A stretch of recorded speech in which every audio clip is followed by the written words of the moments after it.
Hello friends, अनुविता channel में मैं सविता सिंह आप सभी का एक बार फिर स्वागत करती हूँ। दोस्तों, आज हम जनपद और महाजनपद के विषय में जानकारी लेने वाले हैं।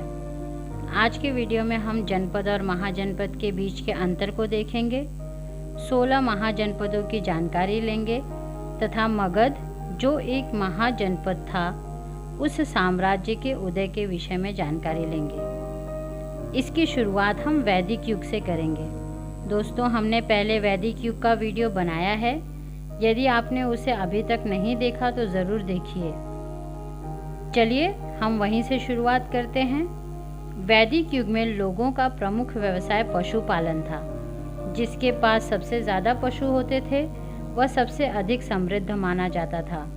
व्यवसाय पशुपालन होने से लोगों को अपने पशुओं को चारे के लिए एक स्थान से दूसरे स्थान पर ले जाना पड़ता था।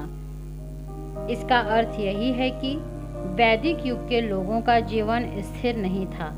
वे एक स्थान से दूसरे स्थान पर निरंतर भ्रमण किया करते थे, परंतु जैसे ही लोहे की खोज हुई उनका जीवन स्थिर हो गया। लोहे की खोज के कारण नए नए औजार बनने लगे, हल का निर्माण होने लगा और वे लोग खेती के नए तरीकों से अवगत हुए और एक ही जगह स्थिर रहकर खेती करने लगे। इस प्रकार आर्थिक और सामाजिक जीवन दोनों को गति मिली, जिससे वैदिक युग के लोगों का छोटा सा कबीला, जिसे हम एक छोटा सा झुंड कह सकते हैं, वे यायावरी जीवन से अब स्थिर जीवन जीने लगे। अर्थात उनका छोटा कबीला अब जनपद में बदलने लगा। जनपद का अर्थ है वह स्थान जहाँ लोगों ने अपने पैर जमा लिए, अर्थात स्थिर रूप से रहने लगे। लगभग ईसा पूर्व 1000 से ईसा पूर्व 600 का कालखंड वैदिकोत्तर कालखंड माना जाता है। इस कालखंड में जनपदों का उदय हुआ। ये जनपद छोटे छोटे राज्यों के रूप में थे। ये जनपद वर्तमान अर्थात अभी के अफगानिस्तान से लेकर पूर्व में बिहार, बंगाल, ओडिशा तक के प्रदेश में तथा दक्षिण में महाराष्ट्र तक फैले हुए थे। हमारे आज का महाराष्ट्र का कुछ क्षेत्र तत्कालीन अशमक नामक जनपद में व्याप्त था।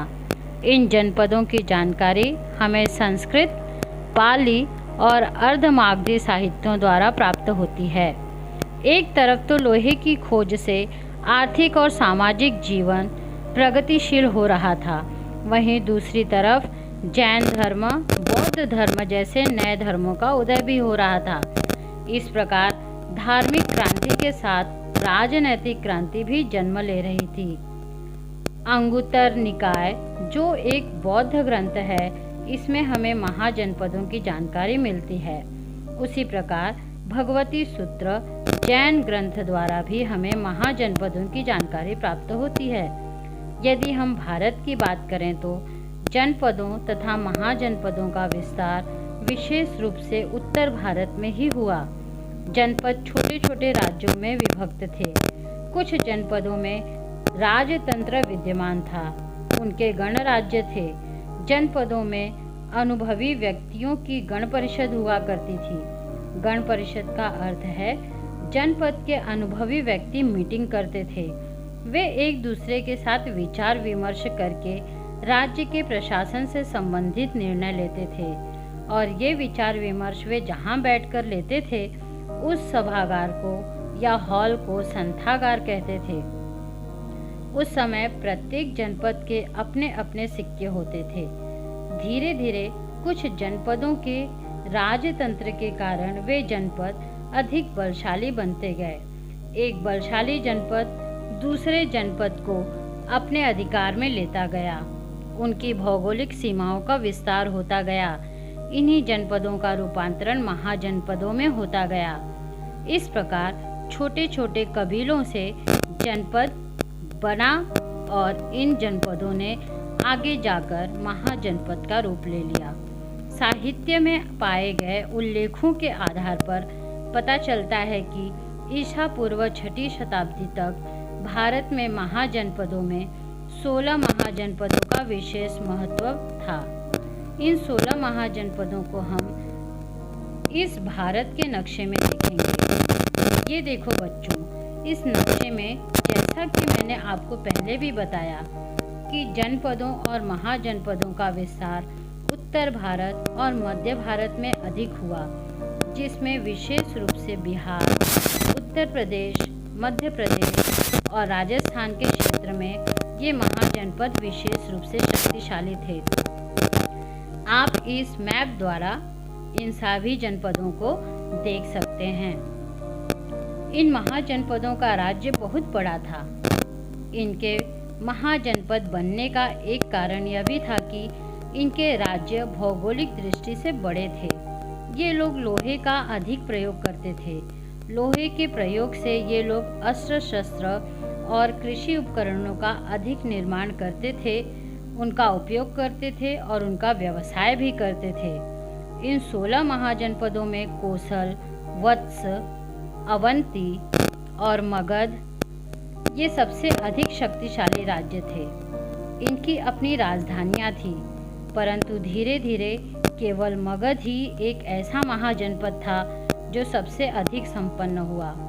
मगध बिहार में पटना के गया शहर के आसपास के क्षेत्र और बंगाल के कुछ क्षेत्र में फैला हुआ था। राजगृह इसकी राजधानी थी। उस समय मगध के राजा बिंबिसार के पुत्र अजातशत्रु ने मगध का विस्तार करने की नीति अपनाई। उसके पूर्व के अनेक गणराज्यों को जीता। उसने बौद्ध धर्म को स्वीकार किया। गौतम बुद्ध के महापरिनिर्वाण के बाद अजातशत्रु के शासनकाल में राजगृह नामक स्थान पर बौद्ध धर्म की प्रथम संगीति अर्थात परिषद हुई। अजातशत्रु के कार्यकाल में ही मगध की राजधानी के रूप में पाटली ग्राम की नींव रखी गई। यही पाटली ग्राम कालांतर में पाटलिपुत्र के नाम से प्रसिद्ध हुआ। अजातशत्रु के बाद शिशुनाग विख्यात राजा हुआ। उसने अवंती, कोसल और वत्स इन महाजनपदों को भी मगध से जोड़ा। इसके बाद उत्तर भारत का लगभग पूरा प्रदेश मगध के नियंत्रण में आ गया।